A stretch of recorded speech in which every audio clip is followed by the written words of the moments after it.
We've slowly been moving away from 120 volt electronics just because of the fact that it is in water.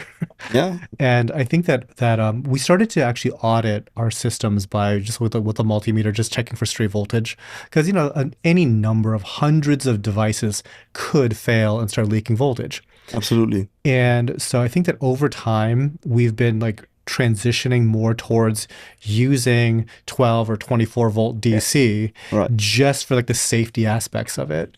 Because like once you get above like 30 to like 50 volts in that range, it's really detrimental to your animals. Oh yeah, not only to your animals, it could be dangerous for you potentially as well when just put a hand in Feeling your tank. feeling a little tingly, Oh and yeah. we've definitely been shocked before. And I would and this is also again why we do these audits, because um we don't use grounding probes because I think that's like a band-aid.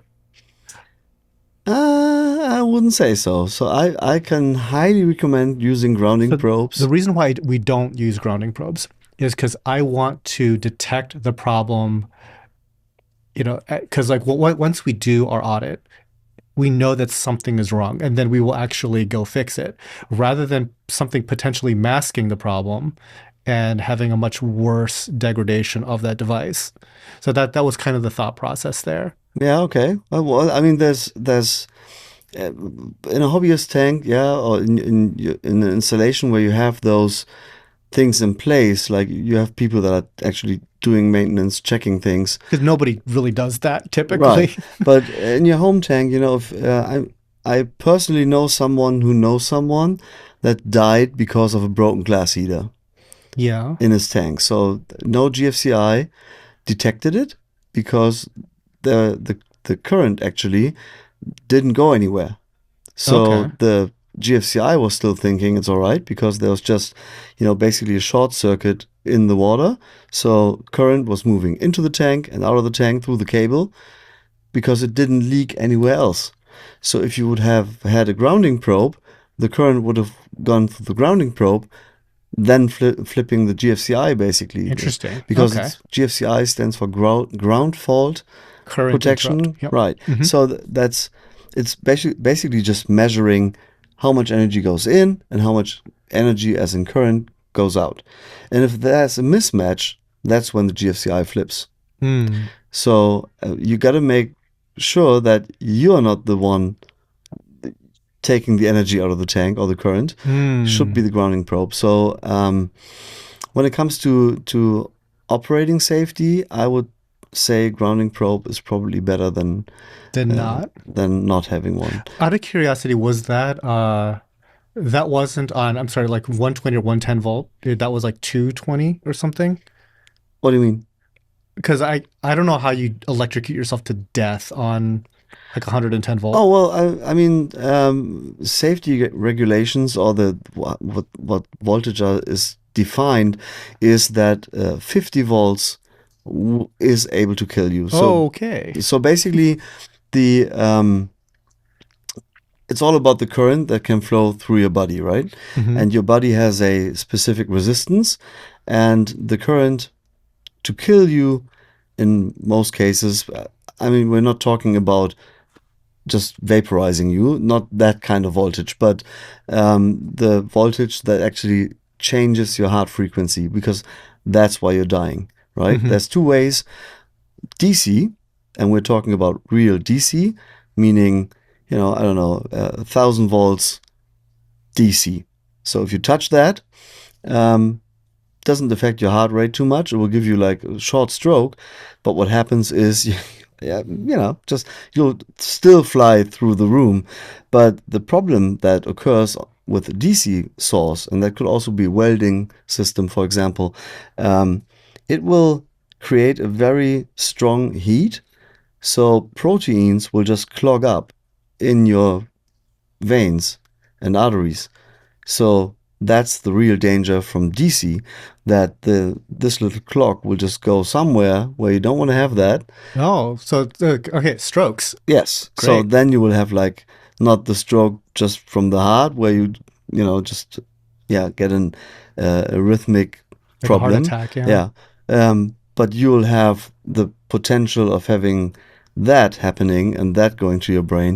So if there's, I just know from Germany, but working regulation, if you have a DC surge on your body that is like with that voltage, you have to stay in hospital for at least 2 nights just to make sure that you can have immediate help in case something will be clogging up inside your body. So that's DC. And that's why I always say DC pumps are not DC pumps, but nobody knows. Well, we can cover that later. But by AC, the problem is that if the current flows, let's say, from this hand to my feet or from this hand to the other hand, across my chest, basically, across um, your heart will immediately pick up that frequency or try to pick it up. Hmm. Our heart can't beat with 50 or 60 hertz.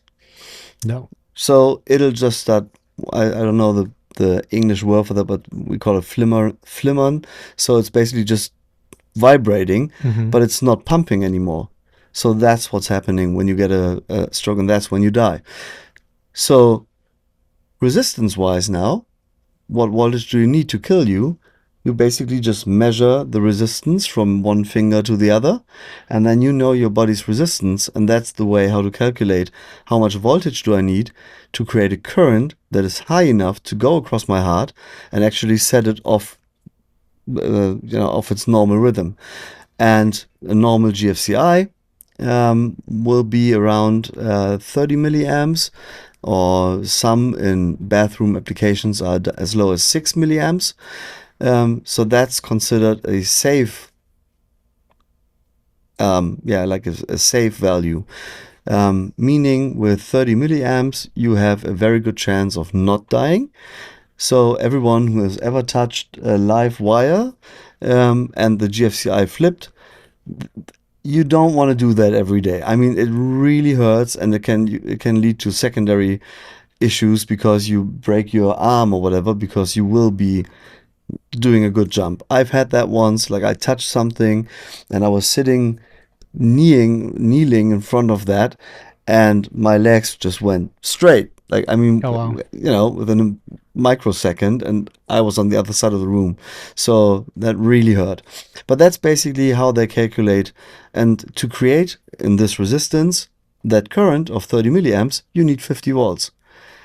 So that's why 50 volts are the, that safety Interesting. thing. Because we have absolutely had 50-volt water before, just based on like a couple of small hobbyist devices that are meant for like a 20-gallon aquarium. Yeah. It's crazy. But then there's another thing. And I mean, this is very, very technical. But if you use a multimeter for measuring how much voltage do I have in my tank, Hmm. it'll give you an idea. But the multimeter has a very high impedance. So you might have 50 volts, but you would have to measure that against a resistance that is actually a bit lower. So you might have a voltage, a potential, but you don't have current. So voltage without current doesn't hurt anyone because the current actually has to flow. Hmm. So you could have a stray voltage measuring of, whatever, 50 volts or 100 volts. Still, if you touch it, the current then flowing will immediately drain that potential because you don't have any source. That usually happens with capacitive coupling. If you have a direct coupling, which would mean open wire in the tank, a lot of juice will flow through that. If you have a wire just running parallel to your tank, creating a capacity to your water body, that will create a potential, but it cannot deliver a lot of energy as in power. So Hmm. that actually will just drain through your body and you won't feel that. So that's why I always say just using a multimeter is not a good idea. You have to find out how much current is there. And you could do that if you would just have like a little grounding wire, Okay. put that into your tank, and then measure again with your multimeter. Either it's gone. If it's still there, then you might have an issue with a proper stray voltage. Interesting. Okay, so you're converting me to the idea of using a grounding probe. Oh yeah. Uh, so I do we have a follow-up question about that then. So in a system kind of like mine, that and I guess like for a hobbyist, let's say, they have a main display tank, they have a sump, and maybe they have like a frag tank or something like that, all plumbed together. Yep. If they have a grounding probe in one of those three containers of water, and you have a voltage leak source in one of the other ones, does that grounding probe is it still effective, or do you need grounding probes in each of those containers? That is actually a very good question. Um, Most likely it won't be effective Okay. because it's all about resistance again. So, for example, if you have a freshwater tank, you have a very high resistance, so current won't flow as easy in a freshwater tank. Saltwater tanks, there is better conductivity, so yeah, the current will flow, and it will flow. Let's say if you have on your display you have a failure, the current will flow through your plumbing, through your devices, and it will flow into that grounding probe. The problem is if you're touching the tank on the top, it might be easier for the current to Go actually through go you. through your body Yeah. than go down to the grounding probe. Right. So that's when it could Because still be in very some of my dangerous. systems, the tanks are 40 feet away to the Right. sump. If I have a grounding probe in my sump and my problem is 40 feet away Yeah. in one of my display tanks, So eh, from my opinion, and I don't have that installed yet in my tank, so but I will be doing that. In my opinion, you should have grounding probes in every body of water, even though if they're connected with pipe work. Um, that's a lot of grounding probes. For human safety, you need to make sure that you have grounding probes that actually don't have a resistor inside. So there are grounding probes on the market, and please use a multimeter to try out whether they're actually connected, because we've had that with products that I took off the shelf in some stores just for trying it out, where you that wouldn't be conductive to the grounding pin. oh, cute. So it was basically just useless, right? Ah, And then there's some that come from that, electrostatic protection program, and they are being relabeled or reused for the aquarium market. And for getting rid of electrostatic, we're talking about very high voltages, 50,000 and up. If we all, I don't know, have plastic clothing on a plastic chair, everybody knows how that feels when you just touch your heater then suddenly, and then you get like a really, really strong electrical pulse there, and that really can like create a actual, like a spark. So to get rid of that voltage, they're using a 50 mega ohm resistor. So that will drain 50,000 volts easily, 200 volts, not so much. So that won't protect you because your resistance is actually lower than that. So you need to have a grounding probe in a system that has basically zero resistance. hmm. So the lower the better for human protection. So just make sure you Interesting. buy the right stuff when you're doing that.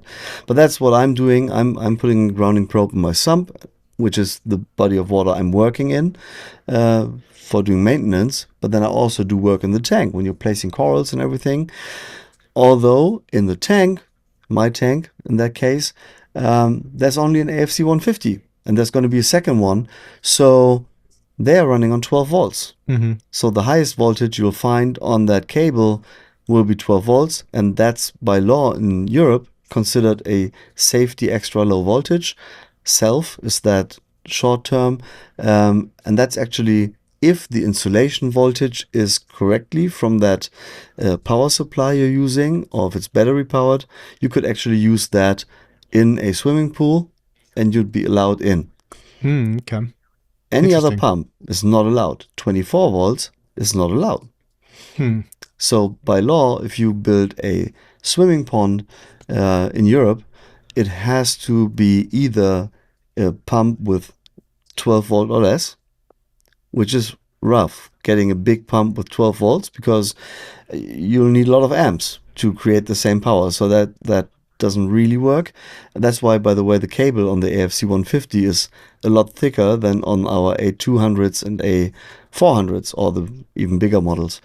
The other option would be to have, in a pond, for example, in a swimming pond or swimming pool, you'll have plastic non-conductive plumbing for at least 8 meters, roughly 26 feet or whatever, 24 feet, and then the pump in a separate like enclosure, so it can't, even if the pump fails or if the pump just is flooded, it is long enough of a resistance to not, damage you in the water. So it's Interesting. yeah. I really was not expecting to talk this much about grounding and voltages, but that's fascinating because I did not know a lot of this. Oh, there's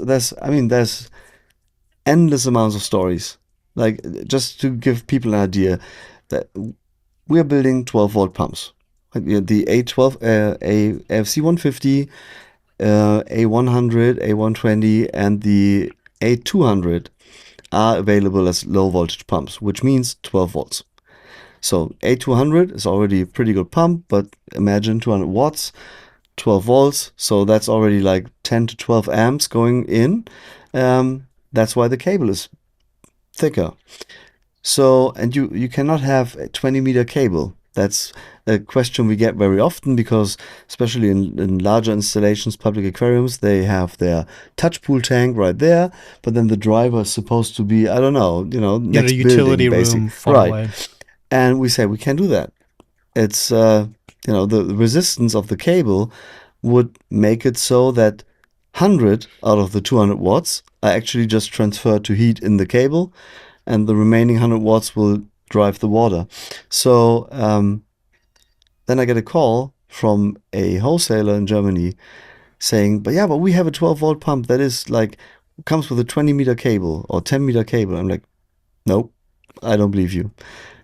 And he says, yeah, but it says on the box it's 12 volts. I said, nope. Sure enough, he's sending me the product. We're having a good look at it. It says on the box 12 volts, transformer with it. It says on the transformer 12 volts. So usually how transformers are built is you have your primary winding going in, and then you usually have 2 windings going out. If you have 12 volts, you will do those in parallel, and then you'll not exceed 12 volts. What they did, they connected it in series. So you actually had 24 volts AC coming out, and that's being rectified, and then you'll have like 36 volts coming out. So sure enough, at the pump, at the end of the cable, 36 volts, 12 volt on the box. So that's why they could use a 10-meter cable, 30 feet. So they had to take that off the market then, because it was really, you just can't do that, right? No, it sounds wrong on a lot of different levels. Yeah. So that's so far to grounding and safety. And Yeah. so the A400, for example, we're working on having that in 36 volts, because it is still safer, of course, just logically thinking, having a 36 volt pumping 400 watts than a full mains motor doing that. Sure. Performance wise, it'll be the same, but for some applications, it might just be the better option. Like length of cable, things like that. Yeah, length of cable, but also human safety. And we're talking about, pumps that are being used in giant installations, like 1 million gallons and up. And then you have divers in the water, and then you have to switch off all the pumps, and you have to literally, like a normal switch would only would only disconnect the phase, but the neutral will still be on. And if you plug it in the other way, you could still get electric shock. So they have to make sure that all those pumps are connected to completely.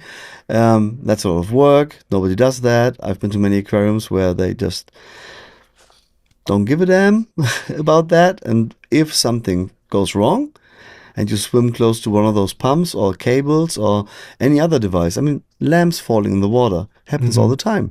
Or I can also imagine, because I think we had talked about a couple of applications where, like, the wildlife in those tanks damages pumps Oh just yeah, by their very, absolutely. they like to chew on things. Oh yeah, I mean, we've had turtles. That's why we had to develop this titanium cage for those larger pumps.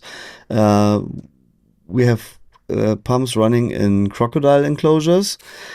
They can bite things like you wouldn't Like imagine. bright orange cables. Yeah, they love like those things. So you have to make sure the cables are not damaged. The cable could be damaged by sharp edges on concrete or other Yeah, materials. So that's a big point where you have to take a closer look on how you install things and interesting. how you protect things against that.